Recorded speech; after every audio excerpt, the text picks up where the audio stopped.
खबरों में आगे बढ़ते हुए बात गाजा की करते हैं। गाजा में जंगबंदी के दूसरे मरहले पर जल्द शुरू होगी बात। वॉशिंगटन में गाजा जंगबंदी के दूसरे मरहले पर बातचीत होगी। इजरायली वजीर आजम बेंजामिन नेतन्याहू बातचीत करने के लिए बिल्कुल तैयार है। जंगबंदी के चौथे बंधक कैदी की अदला बदली के बाद इसराइल का ये बयान सामने आया। तो गुज़िश्ता रोज 3 इजरायली बंधकों को रिहा किया गया।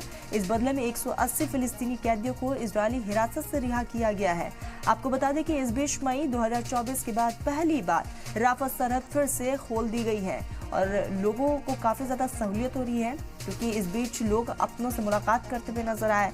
तो मई 2024 के बाद पहली बार राफा सरहद फिर से खुल गई है और वहां की तस्वीरें भी बदलती हुई दिखाई दी।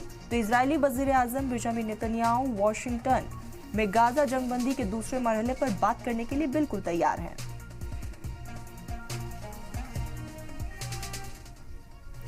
इजरायली वजीर आजम बेंजामिन नेतन्याहू वॉशिंगटन में गाजा जंगबंदी के दूसरे मरहले पर जल्द बातचीत शुरू करेंगे।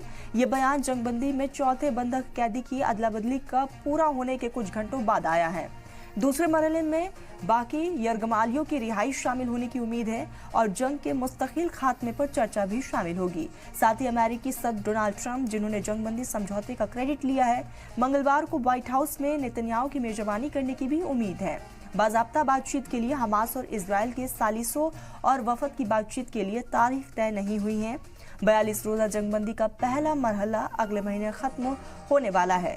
नेतन्याहू के दफ्तर ने कहा है कि अमेरिकी सदर के मगरबी एशिया के सफीर स्टीव विटकॉफ कतर और मिस्र सालिसों से बातचीत करेंगे, जिसके बाद बातचीत को आगे बढ़ाने के लिए कदम उठाए जाएंगे, जिसमें बातचीत के लिए वफद के रवाना होने की तारीख भी शामिल है और इस सिलसिले में इजरायली वजीर आजम के साथ चर्चा की जाएगी। आपको बताते चले कि लगातार अब इस पूरे मामले को लेकर बातचीत का दौर जो है वो साफ तौर पर देखने को मिल रहा है, लेकिन राफा सरहद खुलने से परिवार वाले मुलाकात करते हुए दिखाई दिए और वहां पर राहत बचाव का कार्य जो है वो भी लगातार जारी है। लोगों तक राहत सामग्री भी पहुंचाई जा रही है। तो एक भारी भीड़ राफा बॉर्डर की तरफ देखने को मिला है।